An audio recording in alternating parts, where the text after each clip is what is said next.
प्यारे साथियों, आज हम आपको कैलेंडर के बारे में आज बताएंगे। कैलेंडर में आप 2 कोड याद करके आप किसी भी वर्ष का डेट का दिन ज्ञात कर सकते हैं। पहले हम शताब्दी वर्ष का कोड याद करेंगे, फिर महीना का कोड याद करेंगे। चलिए, शताब्दी वर्ष का कोड जैसे 1900 का 0 होगा, 1700 का 5 और 1800 का 3, 1900 का 1 होगा। फिर महीना के कोड में जाते हैं तो जनवरी में 31 दिन होता है, उसमें 7 से भाग देने पर 3 शेष बचता है, तो वही हम शेष दिन 3 होगा। फिर फरवरी में लीप ईयर में 29 दिन और साधन वर्ष में 28 दिन होता है। अगर साधन वर्ष का कोड 0 होगा और लीप ईयर का कोड 1 होगा।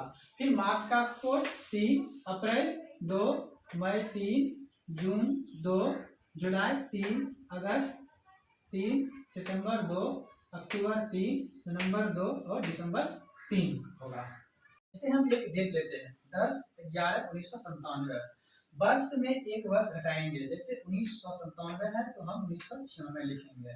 शताब्दी वर्ष का कोड देंगे, इसमें 1997 में 1900 शताब्दी वर्ष हुआ। वर्ष में लीप ईयर्स ज्ञात करेंगे, जैसे कि वर्ष 96 है, 96 में से 4 से भाग देने पर हम 24 लीप ईयर होता है। वर्ष लिखेंगे, 96 वर्ष हुआ और महीने का कोड देंगे। उदाहरण के लिए हम एक डेट 10/11/1997 लेते हैं। एक वर्ष घटाए 1996 हुआ, शताब्दी वर्ष 1900 है और 1900 का कोड हम जानते हैं यहाँ से 1 होता है, तो 1 हुआ। फिर वर्ष 1996 हुआ, लीप ईयर 24, 96 में 4 से भाग देने पर 24 वर्ष और महीना का कोड यहाँ से हम ज्ञात करेंगे। जनवरी का कोड 3, 1997 लीप ईयर नहीं है, इसीलिए फरवरी में 28 दिन होता है, तो वर्ष का महीना फरवरी का कोड 0 होगा। फिर मार्च, अप्रैल, मई, जून, जुलाई, अगस्त, सितंबर, अक्टूबर और नवंबर हमको 10 तारीख तक ही निकालना है, इसीलिए हम 10 दिन ही डालेंगे।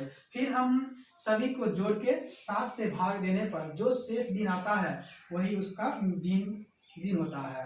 जैसे शेष 1 हुआ और हम यहाँ से पता करेंगे कि 1 का दिन सोमवार होता है। Thank you.